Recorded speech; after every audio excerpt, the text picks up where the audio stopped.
Hi, everyone. Welcome to Mama Wears Athleisure. I am your host, Mariela de Santiago, a first time mom. We focus on all things mom with tips to help make life easier and more organized for all you mamas out there.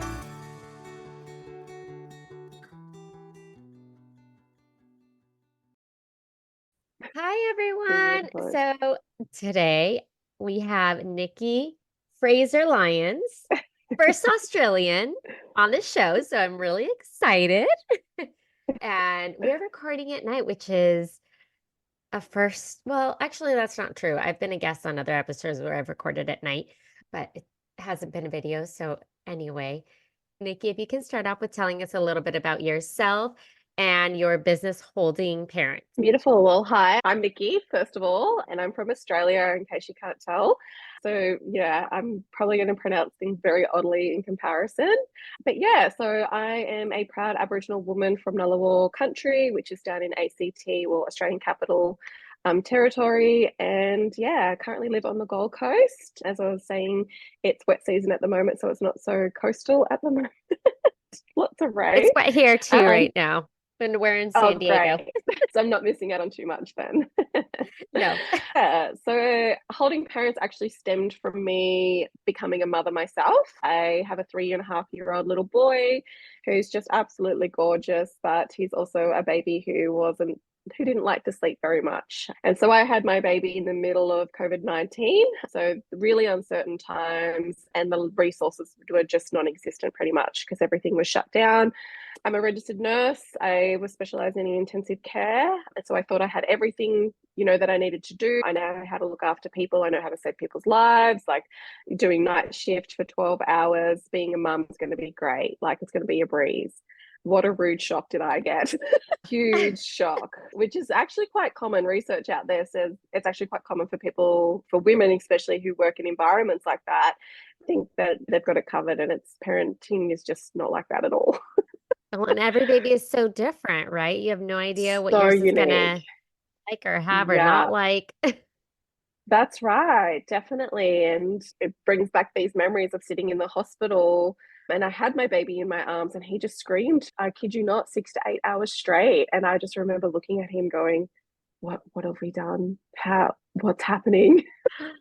So it definitely wasn't what the blissful welcome to the world that we were expecting. So, but that's okay. It helped me grow as a person and it helped us grow as parents. So yeah. Speaking of That, parents, well, so today's we are going to talk about being on the same page as your partner. So, since you mentioned parents, I just want to start off with very basics. Can we talk about parenting styles and how parents can learn what their style is? yeah, beautiful. So I think a lot of parents don't know what parenting style they actually are. And there is no right way to parent, but research has actually shown there's about typical 4 types of parenting styles. So we have our authoritative parent, we have our authoritarian parent, we have our permissive parent, and then we also have our neglectful parent, I guess. Yeah, so we kind of take what we need at the moment. It's very circumstantial parenting styles, but sometimes it's nice to sit down and have conversations with your partners about what kind of environment or what kind of values and beliefs do we believe in when it comes to parenting, because we can get lost, or we just kind of wing it and realize that, okay, this isn't working out for us as parents, so how can we navigate this? So yeah, so authoritative parents, like, it's really informative. There's lots of information and lots of research out there, so I highly encourage everybody to do so.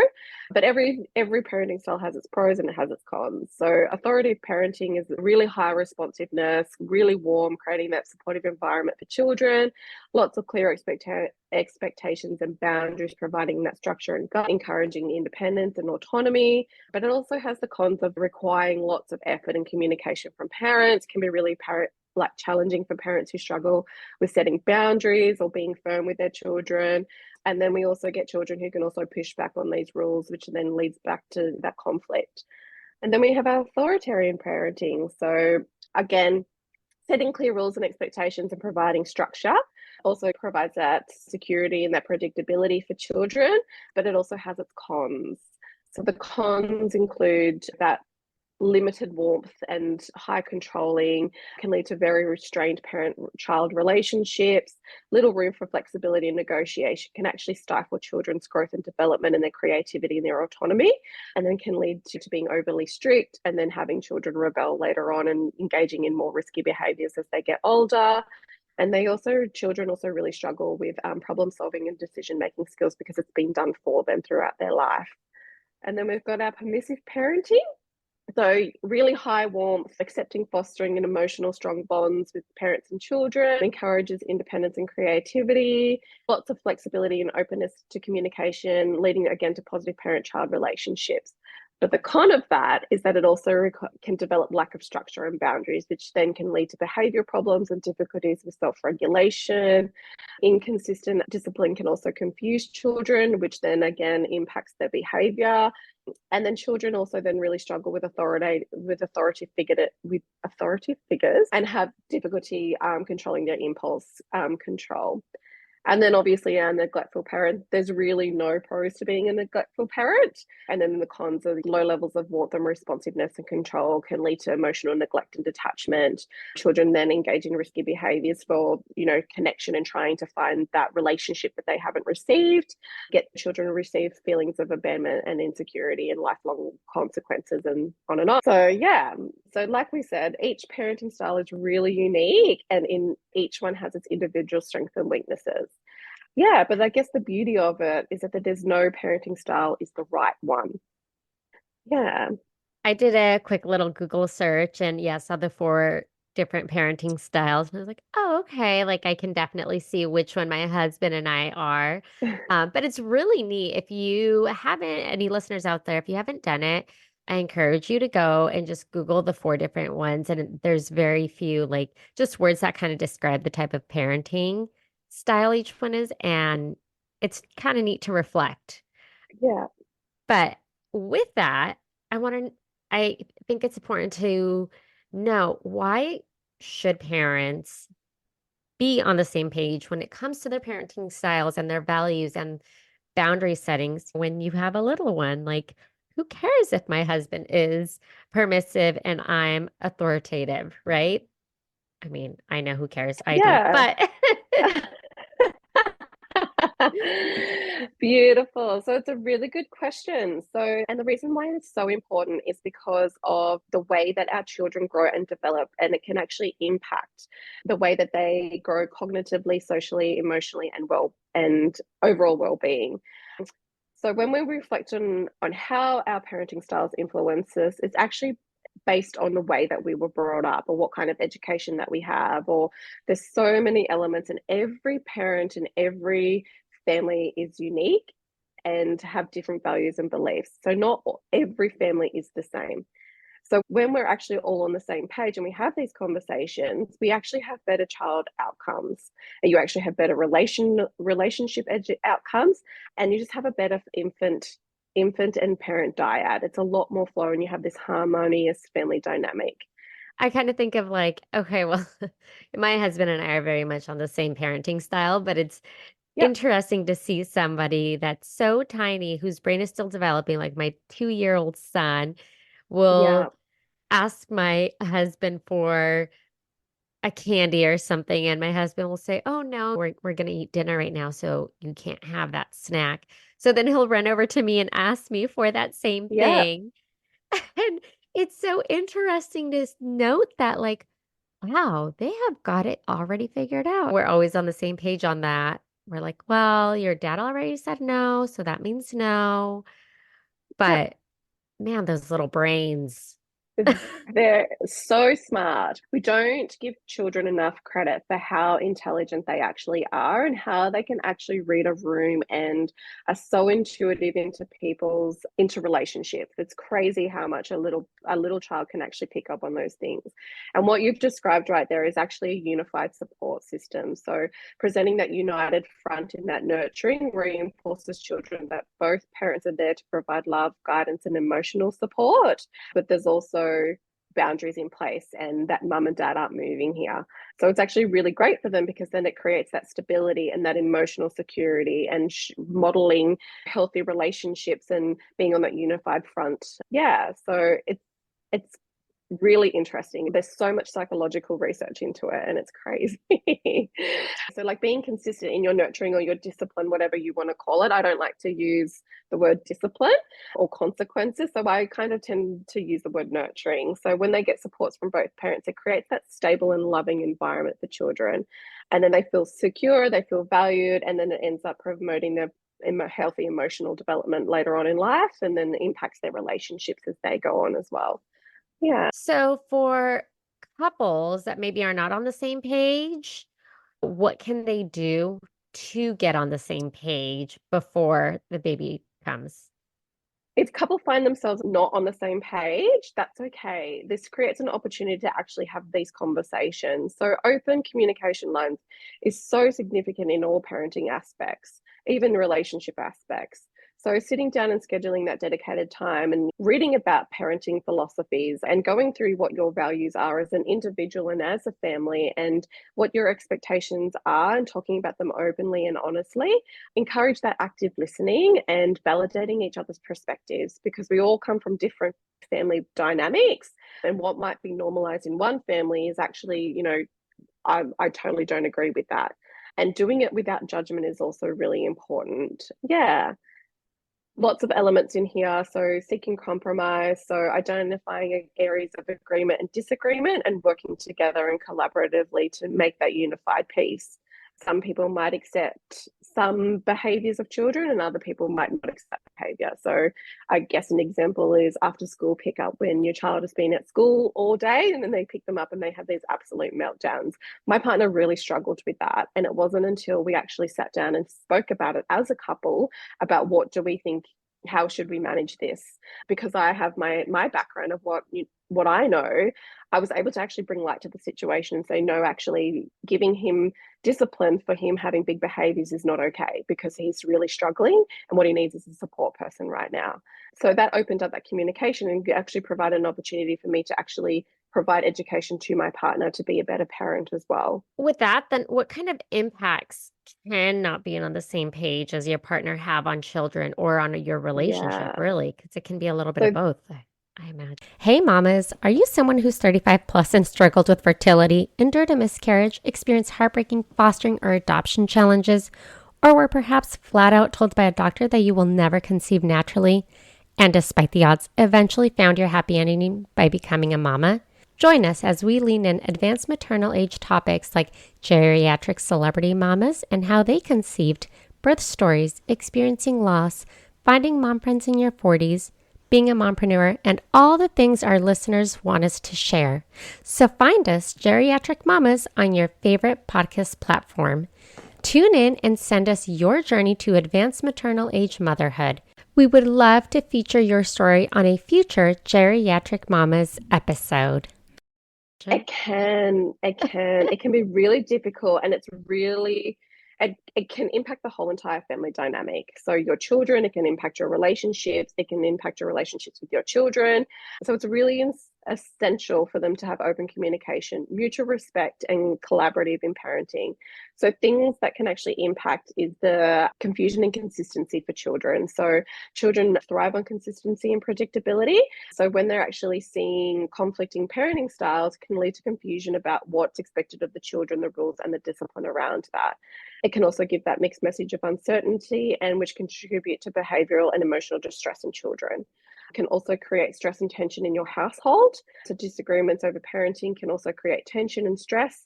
And then when there's stress in the house, everybody's cranky. It can then impact your parent negatively because you're parenting out of resentment or anger. Yeah, it can lead to resentment, tension, as I said. And when partners are not on the same page, it can, like, feelings of resentment and frustration are a really big one. And then it can be perceived as criticism or undermining one's parents' abilities, leading to hurt feelings, and it can actually distort your relationship. Can also diminish that co-parenting effectiveness as well. So when you don't have the cooperation or the communication or mutual respect, it then hinders the ability to work together as a team.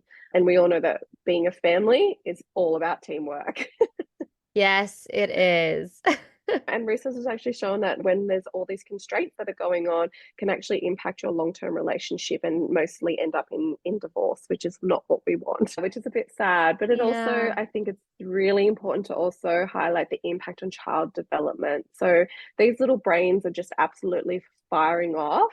And the first 2000 days of a child's mind is where they actually build the blueprint of their life, and how they actually deal with emotional stress and how they deal with, hard times and resilience. And when we're seeing this constant toxic stress occurring in our family home, it actually impacts the way that they build on later on in life and can actually lead to things like mental health and depression and anxiety and have toxic relationships and engage in risky behavior. So it's really important that we all sit on the same, well, not on the same page. You can compromise, and what is your limitations and what's acceptable and what's not acceptable. So And you said yeah, 2000 days, right? So that's like yeah, 6 to 7 years-ish. yeah. So the So first 2000 days, that's up until the age of 5. So that's actually really quite short to build like to build who you are as a person and your blueprint of your brain.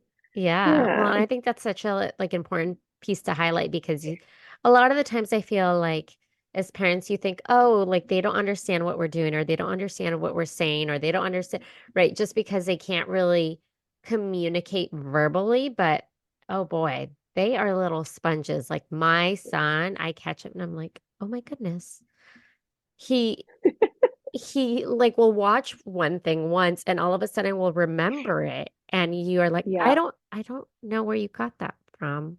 Yeah, because their neuroplasticity is so unbelievable. Like they're learning at rapid rates. They're They are newborn babies, and then sponges. all of they just absorb absolutely everything, and it's just neuroplasticity is just it's vulnerable.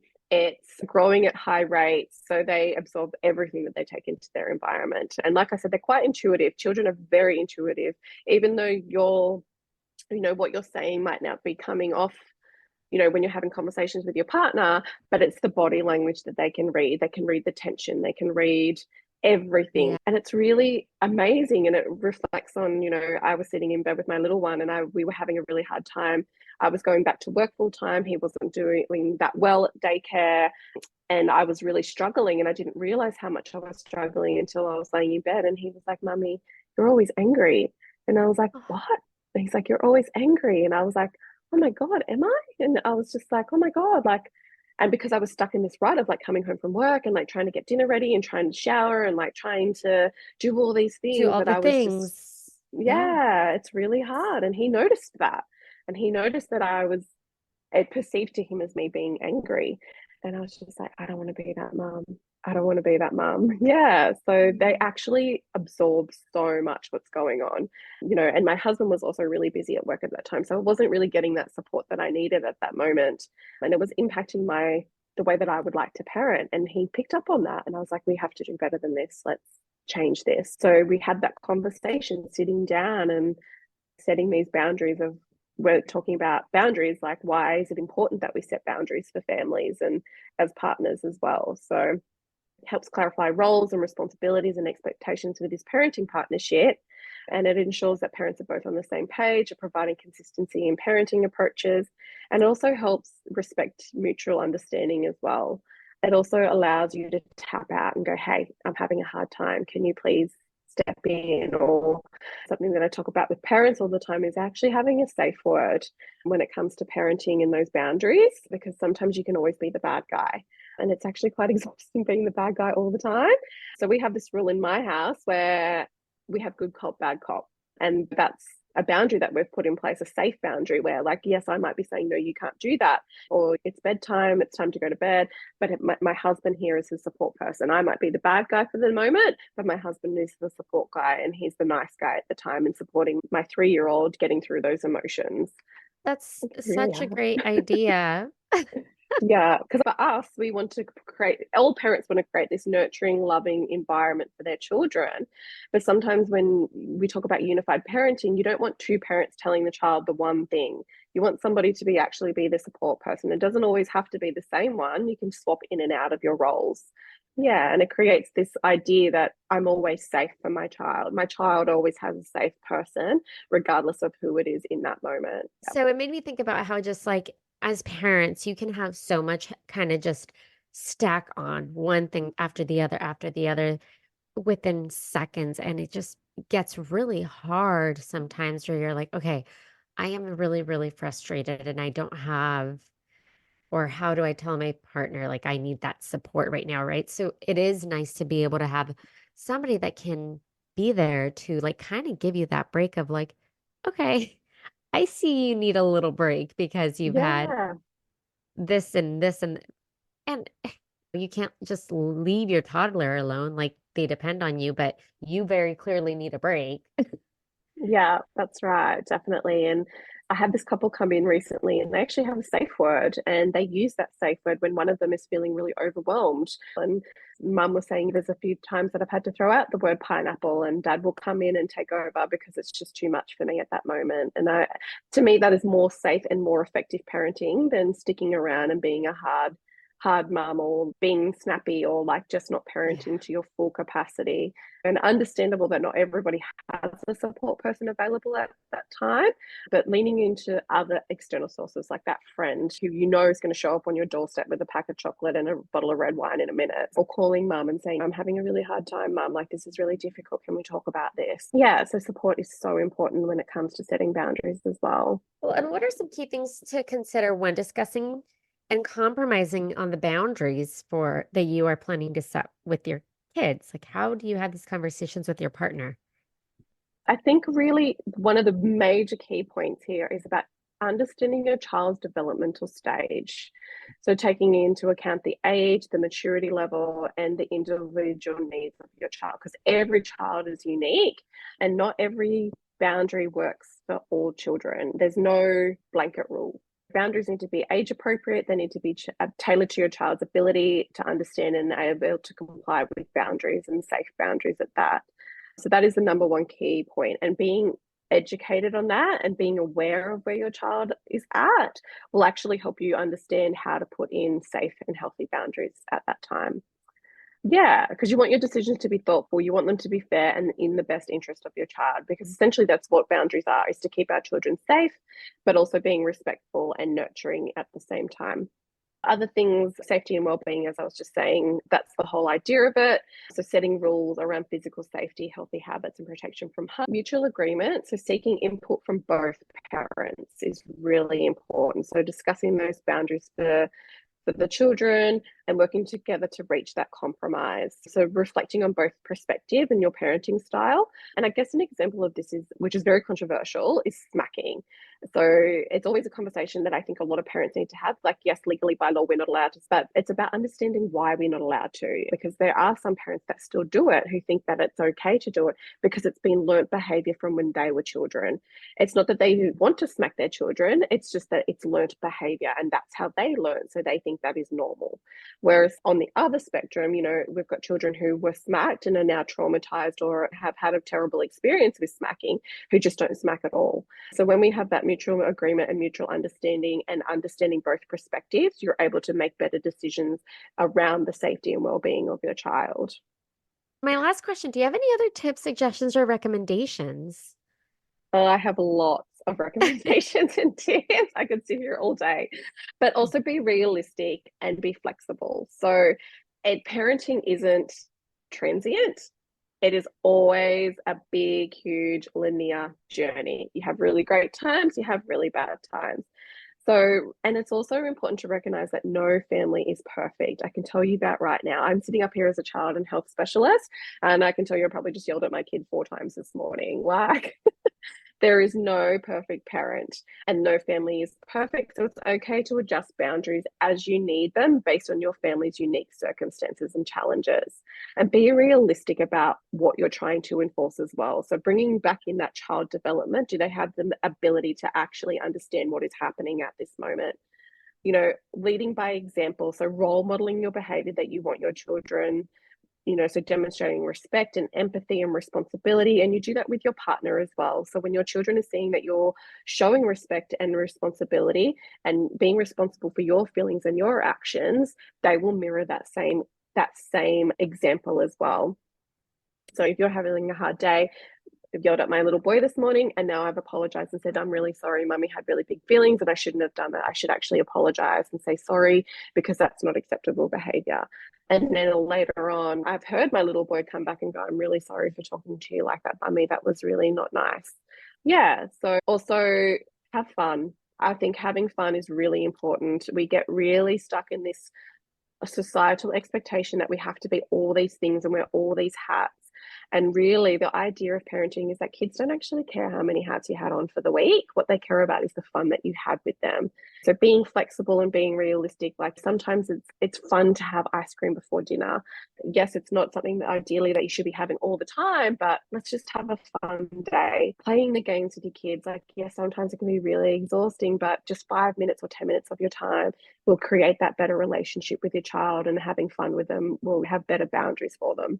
Thank you so much. I appreciate it. I love these ideas that you threw out there. And also, I'll have all the information that you sent over to me linked in the show notes, like how to reach you, your website. So if anyone has any questions, they Great. can go that route. Yeah. I would love that. Thank you so much. Thank you so much for the time, and thank you for staying up late. I really appreciate it. Thank you for listening. Tune in next week for our next episode. You can find us on Instagram for more updates and tips. Be sure to subscribe wherever you listen to your podcasts and give us a review if you like us.